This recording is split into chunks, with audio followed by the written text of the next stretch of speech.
8ஆம் அதிகாரம் 10ஆம் வசனத்தை நான் வேகமாக வாசிக்கிறேன். கர்த்தருக்கு ஸ்தோத்திரம். வாசிங்க.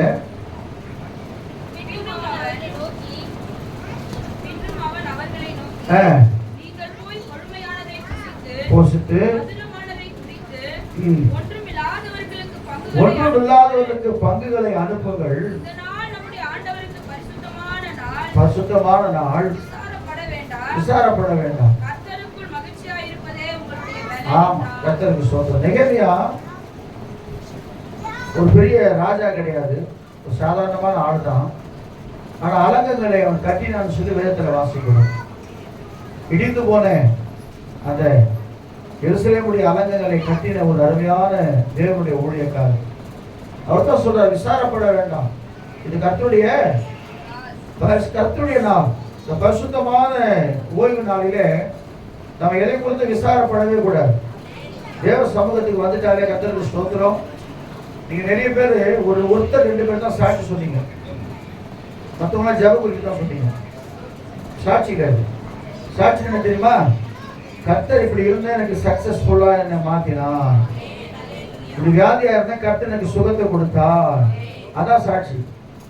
ஜெபம் பண்ணீங்களோ இப்படி இருக்குது அப்படி இருக்குது, அதெல்லாம் வந்து சாட்சியில் அது விண்ணப்பம். ஜெபிக்க வேண்டிய நேரத்தில் சொல்றது வந்து கர்த்தர் பாருங்க, வயிற்று வழியா இருந்தேன், கால் வழியா இருந்தேன், ரொம்ப பயந்து போயிருந்தேன், ஜெபம் பண்ணேன், கர்த்தருக்கு பரிபூர்ண விடுதலை கொடுக்கிறார். அதுக்காக கர்த்தருக்கு ஸ்தோத்திரம். அதான் விடுதலை, அதான் சமாதானம். அப்ப கர்த்தருக்குள் மகிழ்ச்சியாக இருப்பதே உங்கள் பலன் என்று சொல்லி அருமையான அந்த தேவ மனுஷன் சொல்ற, ஒன்றுமில்லாதவர்களுக்கு பங்குகளை அனுப்புங்கள். நம்ம கிறிஸ்துவ வாழ்க்கை அதுதான். நம்ம விட கர்த்தருக்கு ஸ்தோத்திரம் வசதி இல்லாதவர்களுக்கு. ஏன் நான் சொல்றேன், நான் சில சொல்லுவேன், ஜுவல்ஸ் எல்லாம் வந்து சபையில் அதிகமாக போட்டு வராதுன்னு சொன்னா ஃபங்க்ஷனுக்கு போகும்போது போட்டு போவேன், அது தப்பே கிடையாது. ஆனால் சபைக்குள்ள வரும்பொழுது மற்றவர்களுக்கு இடவா இல்லாதபடிக்கு நம்ம சில சிம்பிளா இருந்தாலே போதும். கர்த்தருக்கு ஸ்தோத்திரம். ஒன்றுமில்லாதவர்களுக்கு பங்குகளை நீங்கள் அனுப்புங்கள். நிறைய இடத்துல பார்க்கலாம். நிறைய பேர் என்ன செய்யறாங்க தெரியுமா? டெய்லி சாப்பாடு செஞ்சு பொட்டலம் கட்டி தெருவோரமா இருக்கிற சில ஏழைகளை கொடுத்து கொண்டிருக்காங்க. நிறைய பேர் நான் பார்ப்பேன். சில பேர் அதை திட்டுறாங்க. சில பேர் வந்து என்ன செய்யறாங்க, நீங்க திட்டினாலும் பரவாயில்லை, ஏன்னா ஒரு நடக்கவே முடியாத ஒரு சூழ்நிலை படுத்திருக்கிறாங்க. அப்படிப்பட்ட ஆட்களுக்கு யாரும் போக முடியும்? யாரும் வந்து அவங்க கொடுக்க மாட்டாங்க. இயேசு எப்படி அந்த 38 வருஷமா படுத்திருந்த மனுஷனை பார்த்து போனாரோ அந்த மாதிரி தான் போய் என்ன செய்ய முடியும்? சில பேர் சந்தோஷமா ஏற்றுக்கொண்டாங்க. வயசானவங்க, பிள்ளைகளால் கைவிடப்பட்ட பெற்றோர்கள், இப்படி பல பேருக்கு உதவி செய்யறாங்க. அவர் வேதம் அதான் சொல்லுகிறது, ஒன்றுமில்லாதவர்களுக்கு பங்குகளை அனுப்புங்கள் சொல்லிட்டு கர்த்தருக்குள் மகிழ்ச்சியாக இருப்பதே உங்கள் பலன். தேவ சமூகத்துக்கு வந்துட்டீங்கன்னு சொன்னா உங்க வேதனைகள், போராட்டங்கள், அதெல்லாம் நீங்க எப்படி செப்பல்ஸை கைட்டு வச்சுக்கீங்க வெளியே, அது மாதிரி கைட்டு விட்டு வந்துடணும். உள்ள வந்து கர்த்தரை ஆராதிக்கும் போது, ஏன்னா வேதம் சொல்லுகிறது மகிழ்ச்சியோடு ஆராதிக்கணுமா. நம்ம பாடல்களை பாடி இன்னைக்கு நல்லா ஆராதனை நல்லா இருந்துச்சு கூட. கர்த்தரை சொல்லுறோம். டேனியல் எட்வர்ட் கிருத்திக் ரோஷன், வெறும் கிருத்திக் தான் புரியாது, அவர் கூட பாடும்போது ரொம்ப சந்தோஷமா இருந்துச்சு. இதுதான் வாலிபர் என்ன செய்யணும், முன் வரணும். அல்லேலூயா சொல்லுவோமா? அவ பாடும்போது உண்மையில நல்ல ஒரு ஆராதனை நல்லா இருந்துச்சு. கர்த்தருக்கு ஸ்தோத்திரம், தேவனுக்கு மகிமை உண்டாகட்டும். அப்போ பாருங்க, புதிய காரியத்தை செய்வார்னு சொல்லும்போது நிறைய பேர் சிரிச்சிங்க. நினைச்சேன், பரவாயில்லப்பா, ஜனங்கள் மத்தியில் ஒரு சிரிப்பு இருக்குது. அல்லேலூயா. நான் திட்டேன்னு வச்சுங்களேன், உங்களுக்கு என்ன ஆயிடும்? கஷ்டமாயிடும். ஆனா ஆண்டவர் சொல்றாரு, இந்த 8வது மாதம் நியூ பிகினிங், புதிய காரியத்தை கர்த்தர் செய்ய போறார். புதிய மாற்றங்களுக்கு குடும்பத்தை உருவாக்க போறார். நீங்க பாருங்க, 7 வயசு கூட நான் சொல்றது தீர்க்க தரிசனமான வார்த்தை.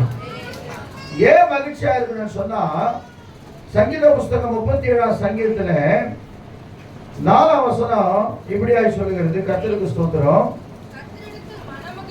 கர்த்தரிடத்தில் மன மகிழ்ச்சியாயிரு, அப்பொழுது அவர் இதயத்தில் வேண்டுதலை உனக்கு.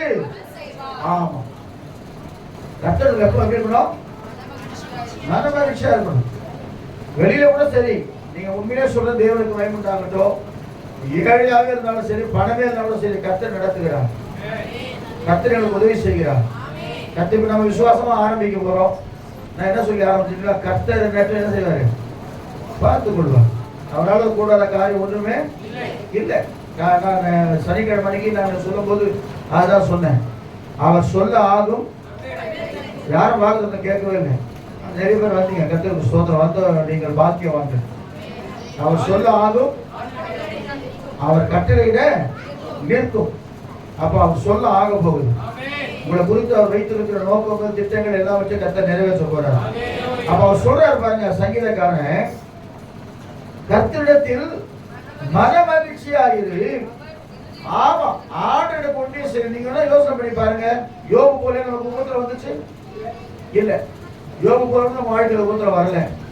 ஒண்ணுமே இல்லாம நம்ம என்ன சொல்றோம், ஆண்டவர் சினத்துல ஆண்டவர் எனக்கு ஒண்ணுமே செய்யல, ஆண்டு எனக்கு என் மேல கண்ணே அவர் வைக்கல, எல்லாரும் ஆஸ்வதிக்கிறாரு, என்னை மட்டும் ஏன் தெரியல கர்த்தர் ஆஸ்வதிக்க மாட்டாரு, நான் கர்த்தருக்கு பிரியமில்லாத நான் இருக்கிறேன், கர்த்தருக்கு பிரியமில்லாத பிள்ளையா இருக்குன்னு சொல்லி நம்ம நாம நினைத்து கொண்டிருக்கிறோம். இல்ல, அது இல்ல. எல்லாரும் ஆசீர்வாதம் கர்த்தருக்கு நோக்கம். எல்லாரும் மனம் திரும்ப வேண்டும் என்று சொல்லி ஒரு நீடிய பொறுமை உள்ளவராக இருக்கிறாரு பைபிள்ல சொல்லி. ஏன் சில விட்டு வச்சுக்கிறாரு தெரியுமா? அவங்களும் தேவ சமூகத்துக்கு வரணுன்றதுக்காக தான் கர்த்தர் விட்டு வச்சிருக்கிறார். ஒவ்வொருத்தரும் நேரத்தை கர்த்தர் வச்சிருக்கிறார். அப்போ தேவ சமூகத்துல மகிழ்ச்சியா இருக்கும் பொழுது உன் இருதயத்தின் வேண்டுதல்கள் எல்லாம் கர்த்தர் செய்கிறவராக இருக்கிறார். நீங்க சொல்லுவோமா? ரோமருக்கு நிருபம் 12ஆம் அதிகாரம் 12ஆம் வசனத்தை வாசிக்கும் போது தேவனுக்கு மகிமை உண்டாகட்டும். வேகமா வாசிங்க. நம்பிக்கையிலே சந்தோஷமாயிருங்கள், உபத்திரவத்திலே பொறுமையாயிருங்கள், ஜெபத்திலே உறுதியாய் தரித்திருங்கள். நம்பிக்கையில சந்தோஷமாயிருங்க. தேவாலயத்துக்கு வரேன்னு சொன்னா இந்த மாதம் கர்த்தர் நமக்கு ஏதோ ஒரு வாக்குத்தத்தம் கொடுக்கிறார். அந்த வாக்குத்தத்தை உறுதியாய் பற்றி கொண்டு ஜெபிக்கும் போது உண்மையாய் சொல்றாங்க, வாக்குத்தத்தை நிறைவேற்றுகிற உண்மையுள்ளவராக இருக்கிறார். அவர் வாக்கு மாறாதவர். எல்லாம் சொன்ன அவர் சொல்ல ஆகும்னா யாருக்கு?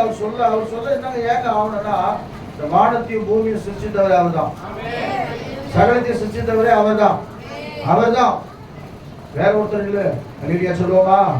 அப்படிதான் உங்க விசுவாசம். அவரும் இல்ல, அவர் மாத்திரம் தான். அவரே.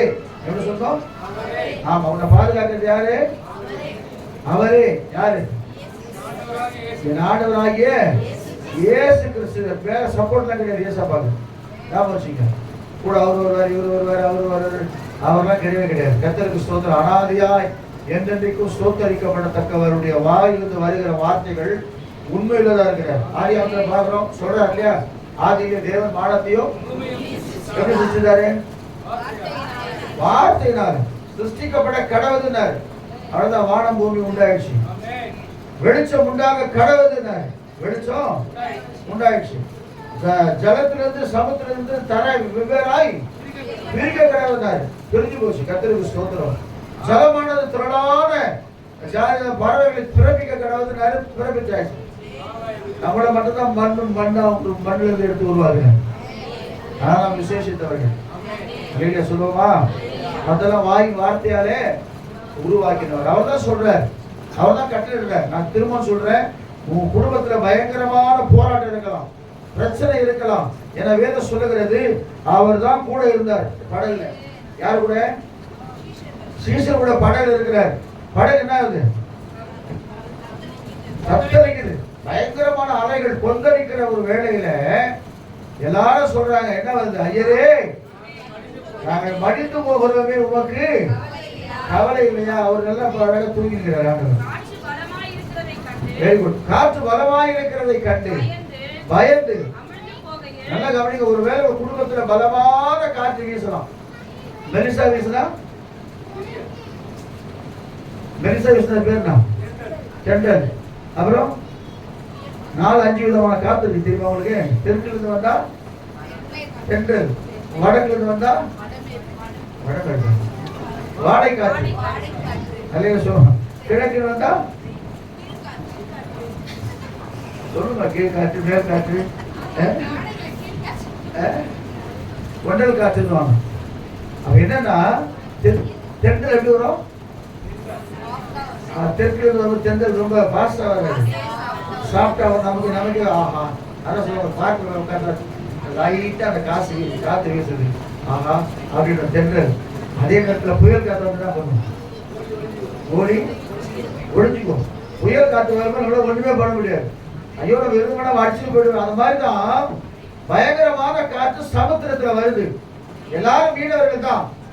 ஆனா இயற்கையை மிஞ்சி ஒருவரும் செய்ய முடியாது. உடனே கத்துறாங்க. வாசி மாத வசனத்தை, ஆண்டவரே என்னை ரட்சியம் என்று கூப்பிட்டால் கையை நீட்டி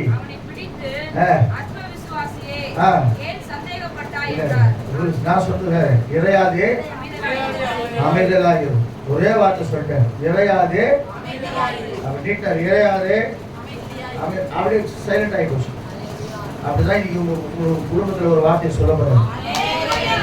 ரொம்ப துன்மார்க்கமா இருக்கிறாங்க வச்சுங்களேன், அவங்களுக்குள்ள ஒரு பயத்தை உண்டாக்கி இறையாதே அமைதியா அமைதியா இல்லைன்னா அவ்வளவுதான் நீங்க சொன்னான்னு வச்சுங்க, அமைதி ஆயிடுவாங்க.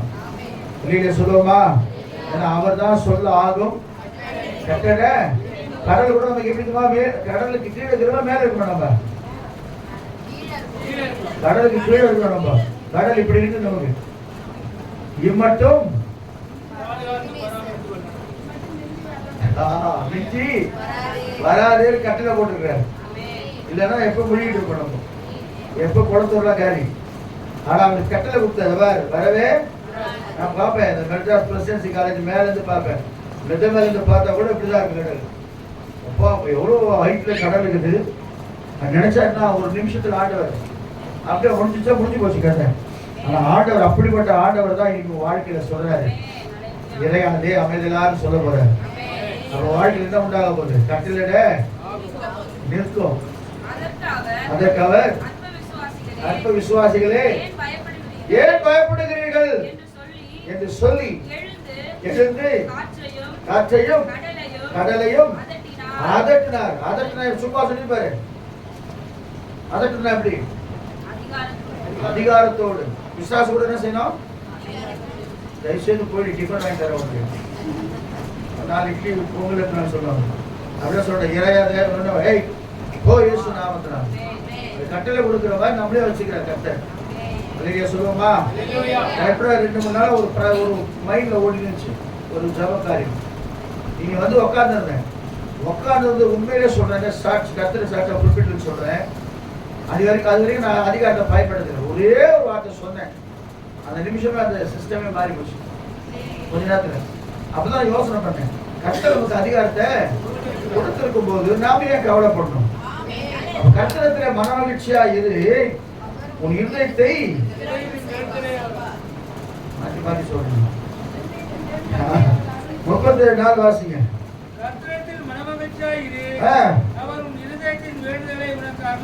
ஆமா, அப்ப இருதயத்தின் வேண்டுதல் நடக்கணும்னா நீங்க எங்க இருக்கணும்? மனமகிழ்ச்சியா இருக்கணும். எங்க மனமகிழ்ச்சியா இருக்கணும்னா ஏசாயா புஸ்தகத்துல 58 அதிகாரத்துல கர்த்தருக்கு ஸ்தோத்திரம். ரொம்ப பிடிச்ச வசனம் எனக்கு 58 அதிகாரம் 13 நீங்க வாசிக்கும் போது தேவனுக்கு மகிமை உண்டாகட்டும். நல்லா கவனிங்க, எனக்கு அன்பான தேவ பிள்ளையை, எப்பொழுது உனக்கு மனமகிழ்ச்சி வரும்? சினிமா தியேட்டருக்கு போறா உண்மையை சொல்ற மகிழ்ச்சி இருக்காது. தண்ணி அடிச்சா மகிழ்ச்சி இருக்காது. போதை தெளிகிற வரைக்கும் என்ன செய்வோம்? சந்தோஷமா இருக்கும். ஆனா போதை தெரிஞ்சு போச்சுன்னா திரும்ப மகிழ்ச்சி போயிடும். சினிமாவில் கொஞ்ச நேரம் அப்படி பார்த்த பிறகு மகிழ்ச்சி போயிடும். ஆனா இயேசு உனக்குள்ள வந்துட்டாருன்னா எப்போது உனக்குள்ள மகிழ்ச்சி உண்டாகி நல்லா சொல்றாருமா. அதாவது நான் கொடுக்குற, நீ கொடுக்குற தண்ணி, குடிக்கிற தண்ணி ஒண்ணும் இல்லை. நான் கொடுக்குற தண்ணி நீ குடிச்சனா உனக்கு தாகமே உண்டாகாது. ஏன்னா அது ஜீவ தண்ணீராக இருக்கிறது. இல்லையே சொல்லுவோமா? ஆமா, அதனாலதான் ஜீவ தண்ணீரை குடிக்கிறது ஒரு போது தாகமே எடுக்காது. அதனாலதான் வேதம் சொல்லுகிற வாசிங்க, என் பரிசுத்த நாளாகிய ஓய்வினாலே உனக்கு இஷ்டமானதை செய்யாமல், ஃபங்க்ஷனுக்கு போகாமல். இல்லையா? திரும்ப சொல்றேன், உனக்கு இஷ்டமானதை நீ ஒரு 5 மணி நேரம் கழிச்சு போனாலும் யாரும் சொல்ல மாட்டாங்க. வேலை லேட்டா வந்தேன், நீ வராதுனால பாரு அப்படி நிறுத்திட்டு அப்படி சொன்னா போறோம். ஏன்னா எனக்கு சர்ச் இருக்குதுன்னா சர்ச்சை முடிச்சுட்டு தான் வருவேன். சொல்லுமா சொல்லக்கூடாதா? நான் சொல்றது மெடிக்கல் லைன்ல இருக்கிற விட்டுருங்க, உயிரை காப்பாற்றுற விஷயம். ஆனா ஃபங்க்ஷன் இருந்து ஒருவேளை பிரியாணி கூட போடுவாங்க, இல்லை அதை நம்ம கடையில் வாங்கி சாப்பிடுங்க.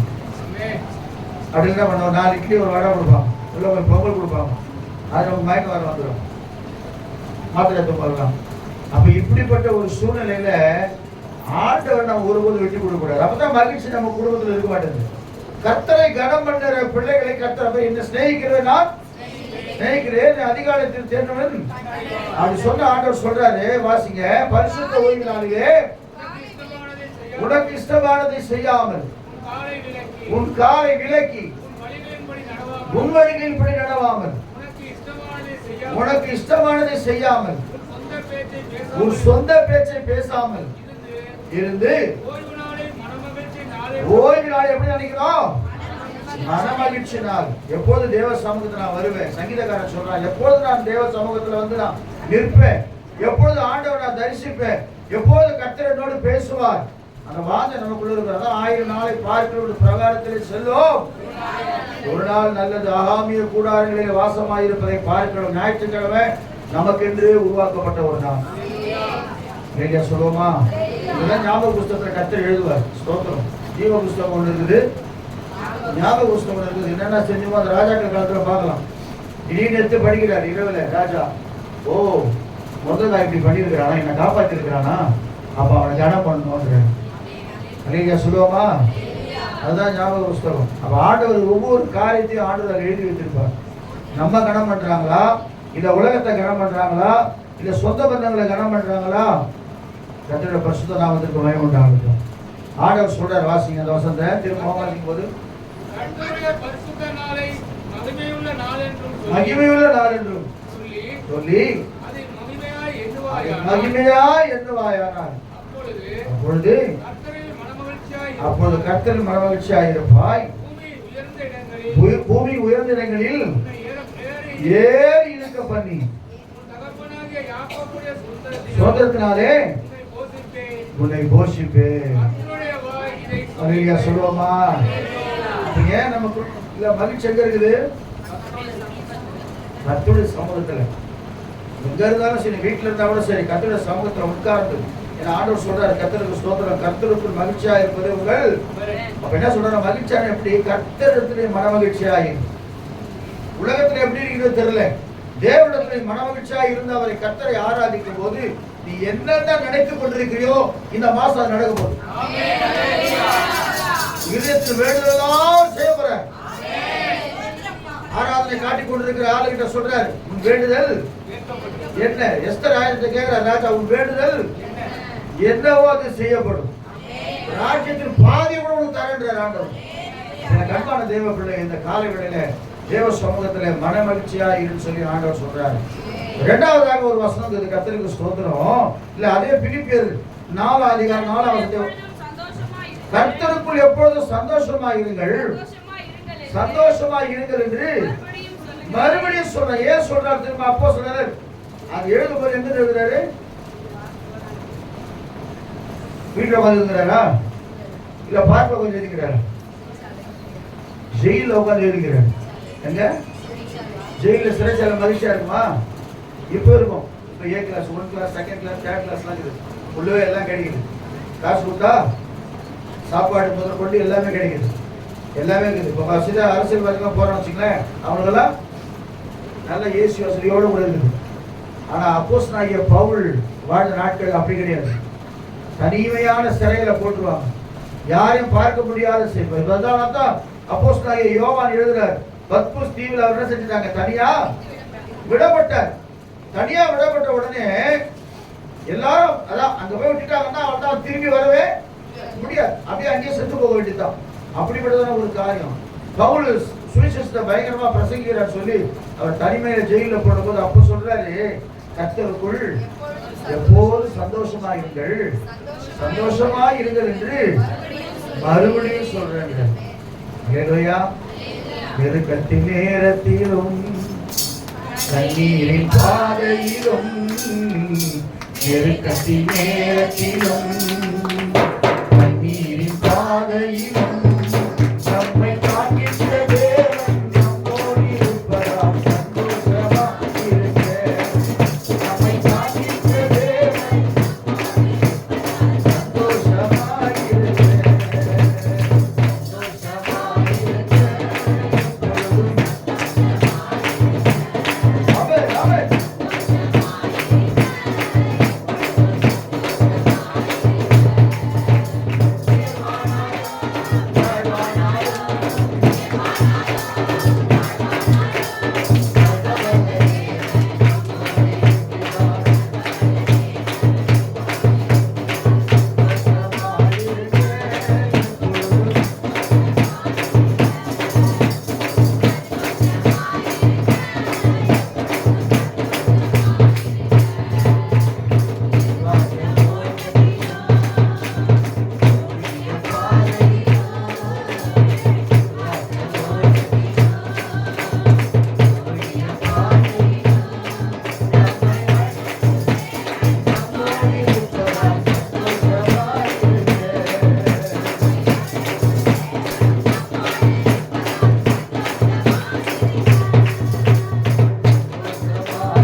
யாரும் மென்டல் சொன்னா பரவாயில்ல.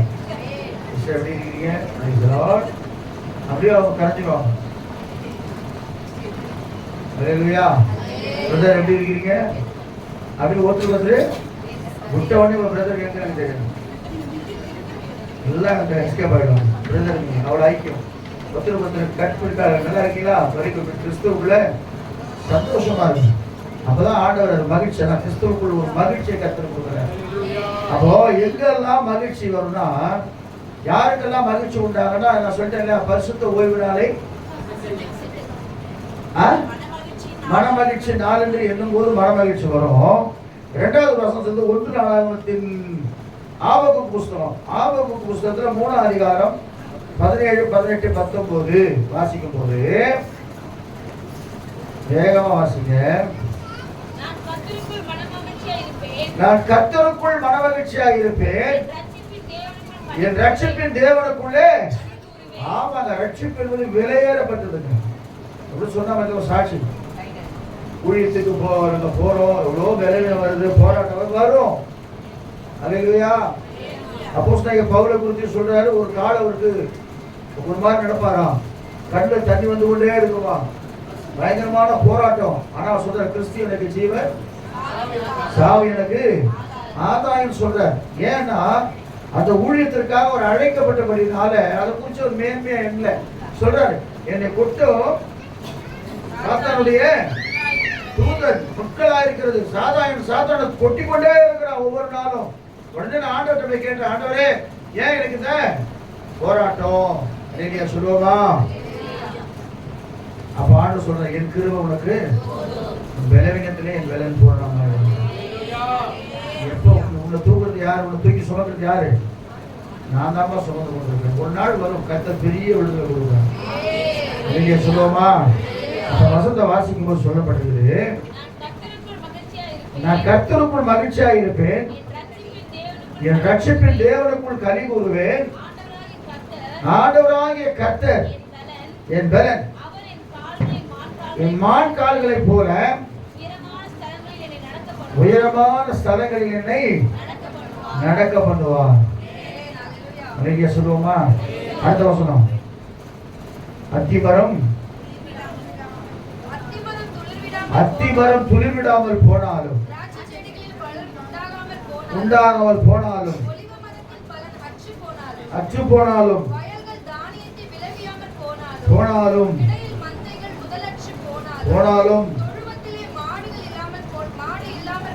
போனாலும் கர்த்தருக்குள் மகிழ்ச்சியாயிருப்பேன், தேவனுக்குள். அத்திமரம் அது டைம் ஆயிடும். போதும் உடனே ரெடியாக தெரியும். பாட்டு பாடிக்கிட்டே இருக்கலாமா? தெரியும் உங்களுக்கு. அந்த இலே மாடுகளில் போனாலும்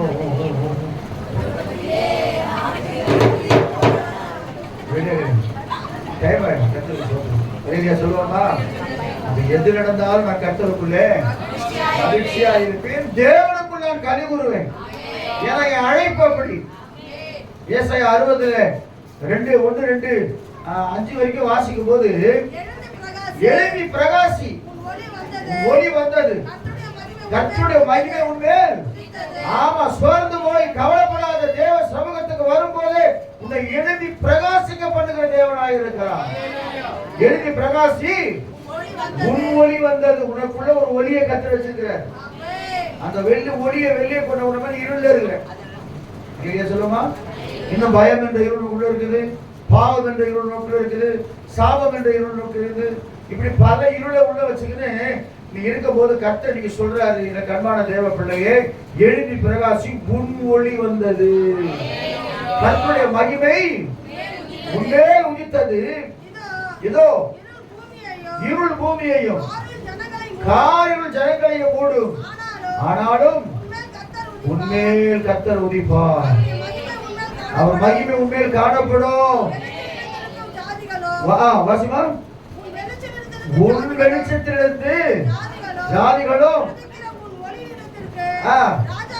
ராஜாக்களும். ஆமா, தேவ சமூகத்தில் மகிழ்ச்சியா இருந்து கர்த்தரை ஆராதிக்கிற பிள்ளையா இருந்தால் வெளியே கூட தேடி வருவாங்க. சிஸ்டர் ஜோமனா அற்புதம் நடக்குது. யாரும் வந்துடுவாங்க. அல்லேலூயா சொல்லுமா. இந்த பிரதருக்கு நம்ம ஜெபம் பண்ணோம்னா மிராக்கிள் நடக்குதாமே. ஏன்னா கர்த்தருடைய மகிமை உன்னை மூடிச்சனா கர்த்தர் உன்னை வெளியரங்கமாய் பயன்படுத்துவார். அடுத்து சொல்லுது, சுற்றிலும் உன் கண்களை ஏறெடுத்து பார். ஏகமாய் கூடி வருகிறார்கள். வந்து வளர்க்கப்படுவார்கள். கண்டு ஓடி வருவாய். அதிசயப்பட்டு பூரிக்கும். திரும்பும். இவ்வளோ வாக்குறுதியை கர்த்தர் முடியுது. இல்லையும் அதிசயப்பட்டு பூரிக்கும். அப்படின்னா அவர் மகிமையை உனக்கு கொடுத்துட்டாருன்னா எல்லாம் உன்னை தேடி வரும். ஃப்ரிட்ஜு, வாஷிங் மிஷின், அப்புறம் இதெல்லாம் ஏசி, அப்புறம் சொல்லுங்க அதெல்லாம் நடக்க போகுது. பயன் அவனுக்கு பார்த்து கிண்டல் பண்றாங்க நினைக்காதீங்க. எல்லாவற்றையும் கற்று சொந்த வீடு, வெரி குட், கற்றுது. அப்புறம் காரு, அப்புறம் நிக்க இடம் இல்லையோ காரு, அப்புறம் ஊழியத்துக்கு வேன், வெரி குட், சூப்பர். கிடை சாப்பிடு, வெரி குட். அடுத்தது உங்களுக்கு கேட்கவே தெரியல. அப்புறம் நீங்க பெற்றுக் கொள்ள போறீங்க. கேளுங்கள், அப்பொழுது உங்களுக்கு கொடுக்கப்படும். என்ன கேட்டாலும் கொடுக்குற ஆண்டவர் நம்முடைய ஆண்டவர். அல்லேலூயா சொல்லுவோமா. அப்ப ஆண்டவர் நம்மளை எப்படி மன மகிழ்ச்சியா வச்சிருக்கிறார்.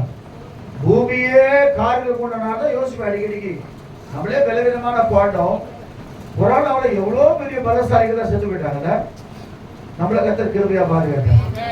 நான் அடிக்கடி யோசனை பண்ணுறேன். நான் போய் அன்னைக்கு நீங்களாம் எப்படி தெரியல, அது ஹாஸ்பிட்டலுக்கு போயிட்டே வந்துட்டேன். அங்கே போய் பார்த்தா ஊருக்கு நிலைமை பயங்கரமா இருந்துச்சு. அப்படியே டக்கு டக்கு டக்கு டக்கு டக்கு டக்குன்னு போய்கிட்டே இருக்குது. யோசனை பண்ணி பார்த்தேன். கர்த்தருடைய கிருபை கிருபையான்னு சொல்றேன். யோசனை பண்ணி பார்த்தேன். ஆண்டவருடைய கிருபை நம்மோடு இல்லைன்னு சொன்னா, அவருடைய இலக்கம் நம்மோடு இல்லைன்னு சொன்னா நம்ம என்றைக்கும் மறித்து போயிடுவோம். ஆண்டவர் ஜீவனை கொடுத்து வச்சிருக்கிறேன் தெரியுமா. அவர் காரியத்துக்காக ஹல்லேலூயா சொல்லுவோமா. ஒன்று அதுல மகிழ்ச்சி. இரண்டாவது கர்த்தருக்கு ஸ்தோத்திரம். சங்கீதம் 35:9 வாசிக்கும் போது,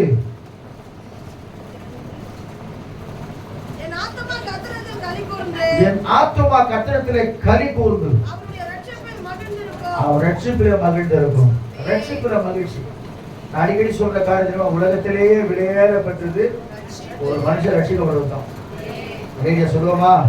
என்னைக்கு அவன் இயேசுவை ஏற்றுக்கொள்றானோ அப்போதே அவன் பரலோகத்துக்குரியவனா மாறிடுறான். அப்புறம் 100ஆம் சங்கீதம் 2ஆம் வசனத்தை வாசிங்க.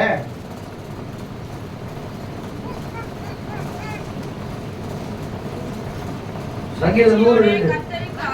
மகிழ்ச்சியோட கர்த்தருக்கு ஆராதனை செய்து ஆனந்த சத்தத்தோட ஆமென் அல்லேலூயா சொல்லுவோமா. ஆராதனையில வந்து கலந்து கொள்ளும் போதுதான் உனக்கு மகிழ்ச்சி உண்டாகும். அல்லேலூயா சொல்லுவோமா. ஒரு வாரம் வரலன்னா உங்களுக்கு எப்படி இருக்குது? உண்மையாவது துக்கப்படுறங்க, சந்தோஷப்படுறீங்கப்பா. ஒரு வாரம் நிம்மதியா அங்க போறேன் அப்படின்னு நினைக்கிறீங்களா தெரியல.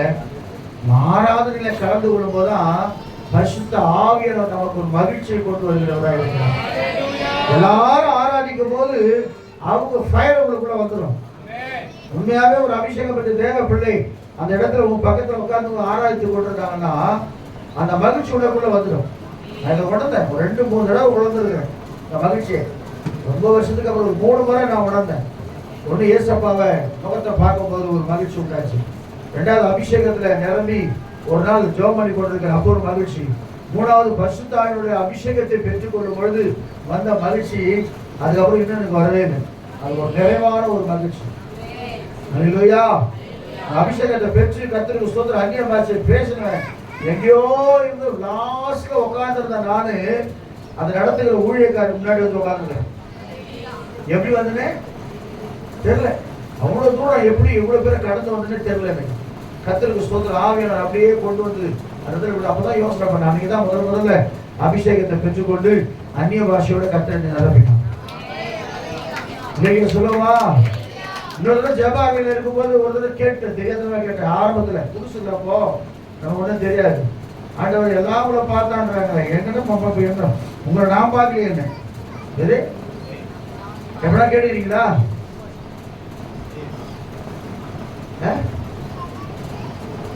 உம்முகம் பார்க்கணுமே, உம்மழகை ரசிக்கணுமே. ஏசப்பா உண்மையில வாலிபனா ரொம்ப அழகானவர், பாடல் அழகானவர், அருமையானவர். உட்காந்து ஜெபம் பண்ணுகிறேன். பக்கத்தில் தான் ஒரு ரூம், சின்ன ரூம், பெட்ரூம். அதில் உட்காந்து நைட்டு உட்காந்து ஜெபம் பண்ணுகிறேன். கேட்டேன். ஆனால் முதல்ல கர்த்தர் பாவங்களை அறிக்கையிட சொன்னார். இல்லையா சொல்லுவோமா? அறிக்கை இல்லாமல் ஆண்டரை பார்க்க முடியும். பரிசுத்தம் இல்லாமல் உருவம் கர்த்தரை நெவர். நம்ம உள்ளத்துல பரிசுத்தம் இல்லைன்னு சொன்னா ஆண்டவரை தரிசிக்கவே முடியாது. இதான் உண்மை. எல்லாவற்றையும் அறிக்கையிட்ட ஆண்டவர் சமூகத்தில் அறிக்கையிட அறிக்கையிட அறிக்கையிட அறிக்கையிட கர்த்தருக்கு ஸ்தோத்திரம். உட்காந்து ஜெபம் பண்ணி கொண்டே இருக்கிறேன். அப்பதான் எனக்கு ஒரு சத்தம் கட்டி, பயப்படாதவங்களோட கூட இருக்கிறேன்.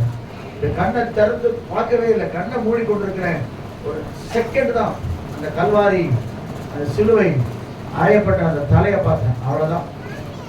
எங்க அந்த ரூம்ல நான் எங்க இருந்தே தெரியல, எப்படி இருந்தே தெரியல, எவ்வளவு மணிக்கணக்கு போச்சு தெரியல. பயங்கரமான ஒரு சந்தோஷம். வெளியே சொல்லுவோமா? அதையெல்லாம் உணர்ந்தாதான் கடைசி வரைக்கும் கர்த்தருக்கு சாட்சியாக இருக்க முடியும். அதான் ஆண்டவர் சொல்றாரு, ஆராதனையை கடந்து கொள்ளும் பொழுது கர்த்தர் உங்களுக்கு மகிழ்ச்சி உண்டாக்குகிறார். இரண்டாவது, மீட்கப்பட்டவர்களுக்கு ஒரு மகிழ்ச்சியை கர்த்தர் உண்டாக்குகிறார். இரண்டாவது, சகரியா புஸ்தகம் 8:19 சொல்கிறது, உபவாசமே ஒரு மகிழ்ச்சி தானே. உபவாசம் இருக்கிறதே ஒரு, நமக்கு உபவாசம் என்ன தெரிய மாட்டேங்குது. வருஷத்துக்கு ஒரு இடத்துல அதான் பாச உபவாசம் வெள்ளிக்கிழமை கிடையாதுல.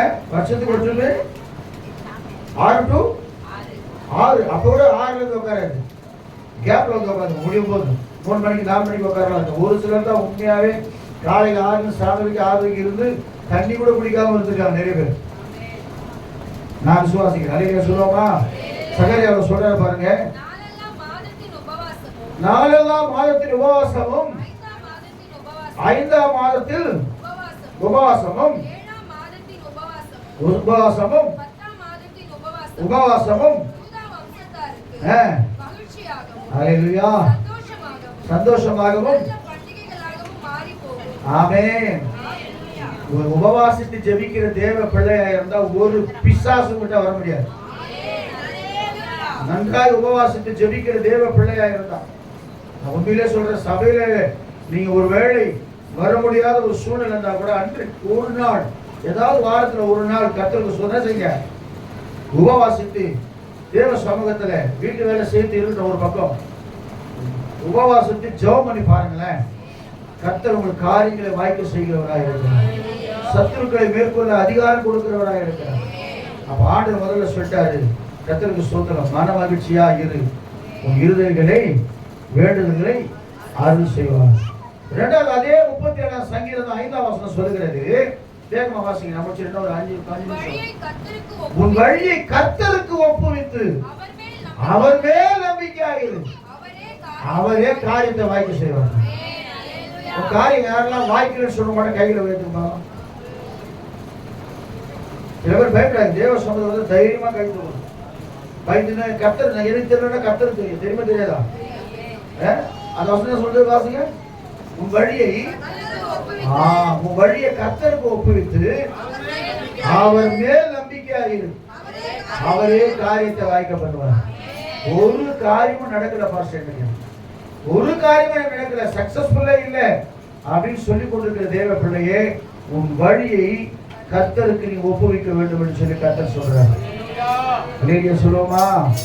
ஏன்னா வசனம் சொல்லுகிறது, நீதிமொழிகள் புஸ்தகம் 16ஆம் அதிகாரம் 25ஆம் வசனத்தை வாசிக்கும் போது, நீதிமொழிகள் 16:25 வாசிக்கல, மனுஷனுக்கு செம்மையாய் தோன்றுகிற வழி இருக்கிறது, அது முடிவோ மரண வழி. அல்லேலூயா. மனுஷனுக்கு செம்மையா பிசாசு சொல்லுவான், அந்த வழியில நீ சர்ச்சை வழியில போவாத, சர்ச்சை வழியில போனா நீ கெட்டு போடுவேன். நிறைய பேருடைய விஷயம் தான், சர்ச்சைக்கு போனா கெட்டு போயிடலாங்களா?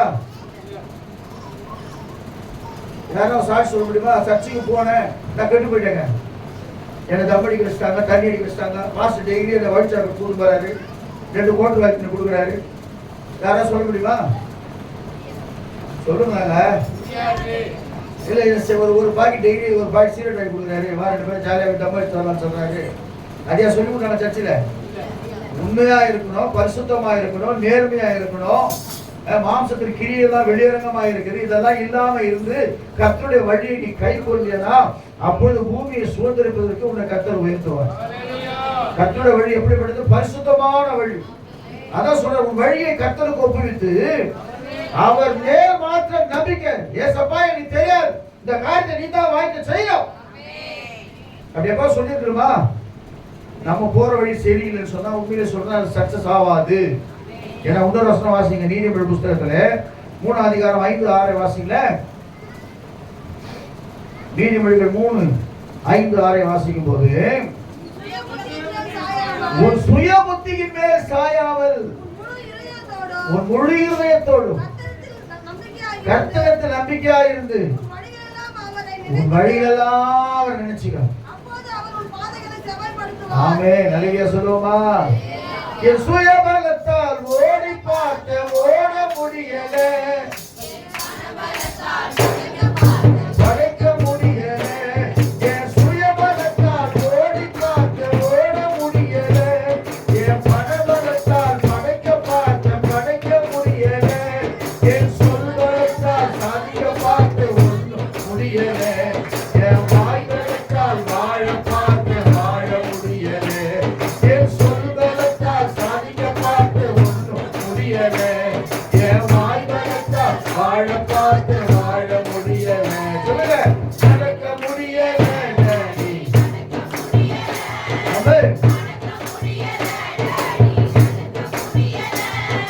தாங்கிக் கொள்ளுங்க கரத்தை, ஏற்றிக் கொள்ளுங்க, தாங்கிக் கொள்ளுங்க, ஏற்றிக் கொள்ளுங்க. நான் கடந்து வந்த பாதைகள் அரடு மேடுகள், நான் கடந்து வந்த பாதைகள் புத்தல் வேலிகள், நான் கடந்து வந்த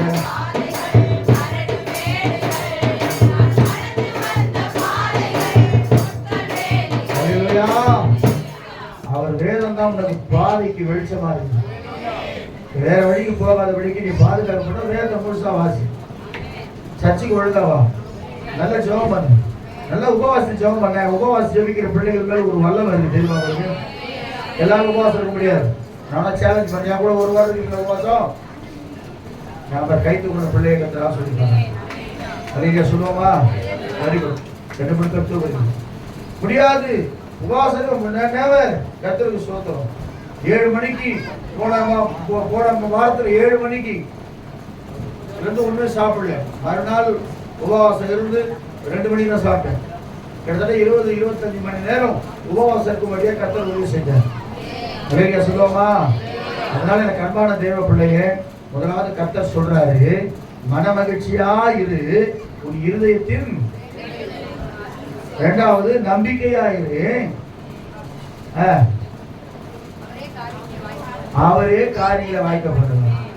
என்ன நம்பிக்கையாரு? உன் சுய புத்தியின் மேல் சாயாமல். உன் சுய புத்தி மேல் சுய புத்தி வைக்கவே கூடாது. கர்த்தர் என்ன சொல்றாரு அதான் செய்யணும். நானே சில சுய புத்தி மேல் சாய்ந்தா இச்சி கட்டிக்காது. இப்பதான் முடிவு பண்ணிட்டேன், மகன் மொத்தமா விட்டுறேன். நல்ல விட்டு கட்டி எதுக்கு ஆச்சரியமா இருக்கும். எல்லாம் சீப்பா பார்த்து வயிற்று வைத்த முடிச்சாங்க. சும்மா இச்சி கட்டிக்கிறாரு. அன்னைக்கே இச்சிருந்தா கட்டிட்டு இருப்பேன். அல்லேலூயா சொல்லுவோமா? சுய புத்தி யாரா சொன்னா அப்படியே நீங்க கட்டுங்க, பயங்கரமா இருக்கும் அப்படின்னா. இது வரைக்கும் கட்டினேன், அப்புறம் அப்படி பள்ளமாகி போச்சு. அப்புறம் சீக்கிரம் பள்ளமாக்கிக்கிறேன். அதை கட்டுறது திரும்ப இது போட்டேன். இப்படி சபை வளர்ந்தது ஒரு பெரிய சரித்திரமா எழுதிடும்.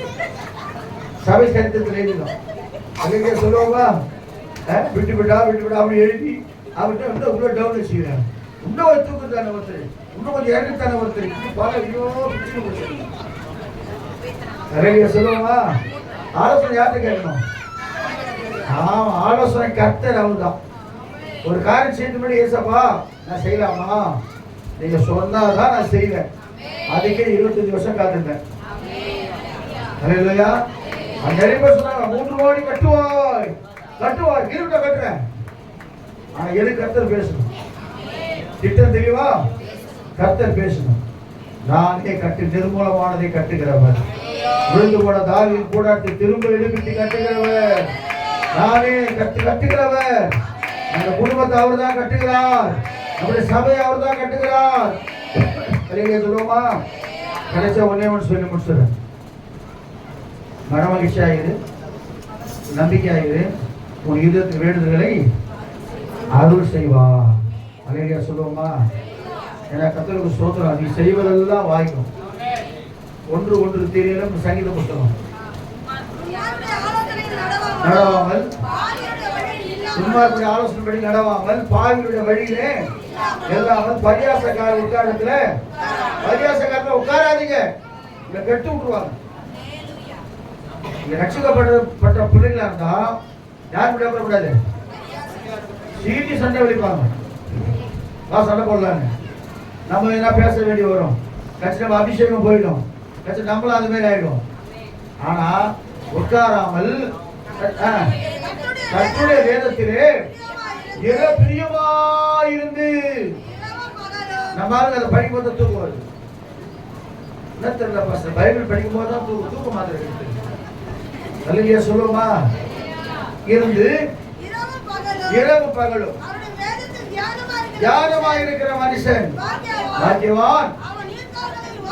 நீர்க்கால்கள் ஓரமாய் நடப்பட்டு தன் காலத்திலே தன் கனியை தந்து இலையுதிராத இருக்கிற மரத்தை போல் இருப்பான்.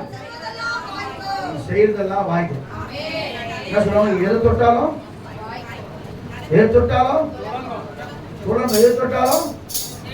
தொட்ட இடம்லாம் அதுதான் அந்த வார்த்தை கூட வரணும். எதிர்பார்க்கிறேன்.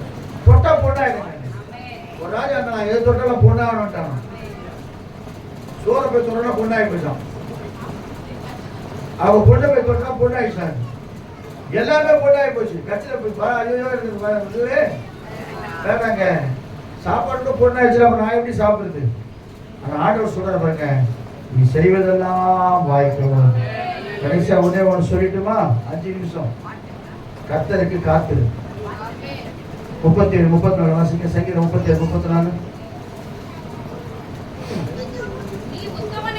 நீ உத்தமனை நோக்கி செம்மையானவனை பார்த்து. தயவு செய்து நான் கவி பார்க்காம உங்களை சொல்லி உங்களை நான் பிரசங்கம் பண்றேன். நீங்க மாற்றி மாற்றி சொல்றாரு. நீ கர்த்தருக்கு காத்திருந்து அவருடைய வழியை கைக்கொள். 37 34.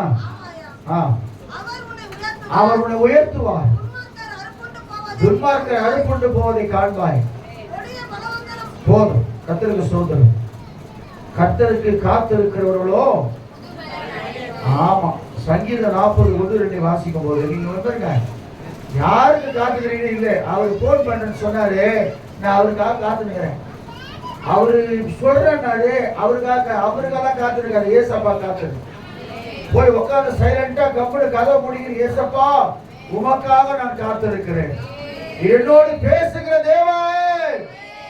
அண்ணால் அங்கதான் போய் காத்திருந்தான். யார் பேச்ச கேட்கல. நேரா போனா தேவ சமூகத்தில் உட்கார்ந்து இருதயத்தை ஊற்றி மனதுக்குள்ள அழுது காத்து கொண்டிருந்தா அவருக்கு ஒரு நல்ல வசனம் வந்துச்சு. சமாதானத்தோடு போ. ஊழியக்காரர் சொல்ல சமாதானத்தோடு போ. மனுஷமே அவருடைய சிறையிருப்பு மாறிடுச்சு. அல்லேலூயா சொல்லுமா?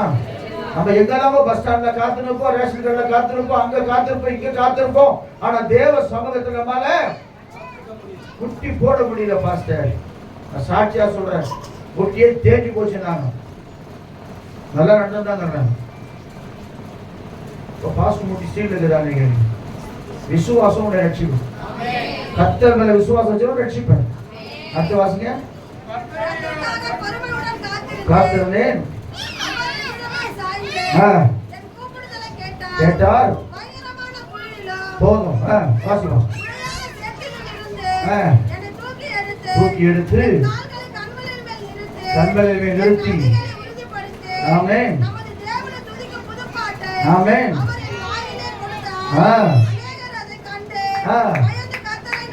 ஹல்லேலூயா. அப்ப கர்த்தருக்கு காத்திருக்கும் போது அவனுக்கு பாட்டை கொடுப்பார். கர்த்தருக்கு காத்திருக்கும் போது அவனுக்கு அபிஷேகம் பண்ணுவார். கர்த்தருக்கு காத்திருக்கும் போது அவனுக்கு வரங்களை கொடுப்பார். கர்த்தருக்கு காத்திருக்கும் போது அவனுக்கு வருமானத்தை கர்த்தர் கொடுப்பார். இவ்வாறு சுத்திக்கிட்டே இருக்கிற காலையில் ஆரம்பிச்சா நைட் வரைக்கும் சுத்தி கிடப்பாங்க. எங்க சுத்துறாங்கன்னா என்னோட பார்க்கலாம். அவங்க வாட்டு சுத்தி கிடப்பாங்க. ஆனா தேவ சமூகத்தில் அமர்ந்து காத்திரு. கர்த்தர் பெரிய காரியங்களை செய்கிறார். கர்த்தருக்கு காத்திருக்கிறவர்களோ புதுவர் அடைந்து கழுகுகளை போல செட்டைகள் அடித்து எழும்புவார்கள். இளைஞர்கள் இடைப்படுத்தி சோர்ந்து போவார்கள். வாலிபரோ இடையே விழுவார்கள். கர்த்தருக்கு காத்திருக்கிற தேவ பிள்ளை ஒருபோது இடையே விழுவதில்லை. ஏன்னா திரும்ப பலனை கொடுத்து கர்த்தரை ஆஸ்வதிக்கிறவராக இருக்கிறார். 130 சங்கீதம் 5ஆம் வசனத்தை வாசிங்க, முடிச்சிடுறேன். இன்னும் 2 பாயிண்ட் இருக்கு, 1 மணி ஆயிடும். அதனால வா நான் முடிச்சிடுறேன். 130 கர்த்தருக்கு காத்திருக்கிறேன், என் ஆத்துமா காத்திருக்கிறது, அவர் வார்த்தையை நம்பி இருக்கிறேன். எப்பொழுது விடியும் என்று சொல்லி விடிய காலத்து காத்திருக்கிறேன். சாமக்காரனை போல அதிகமாக என் ஆண்டவருக்கு என் ஆத்துமா காத்திருக்கிறேன். எப்போதைய வாழ்க்கையில விடியல்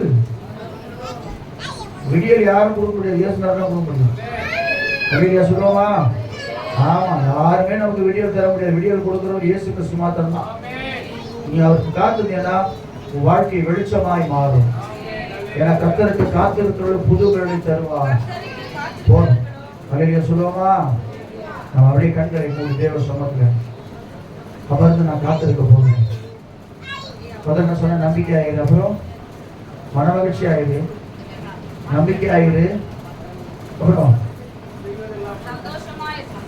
சந்தோஷமாயிரு, மன மகிழ்ச்சி ஆயிரு, நம்பிக்கை ஆயிரு, காத்து. 3 பாயிண்ட் தான் பேசணும். சொல்லிட்டீங்க. மன மகிழ்ச்சி சந்தோஷம் எல்லாம் ஒண்ணுதான். கண்டுபிடணும்.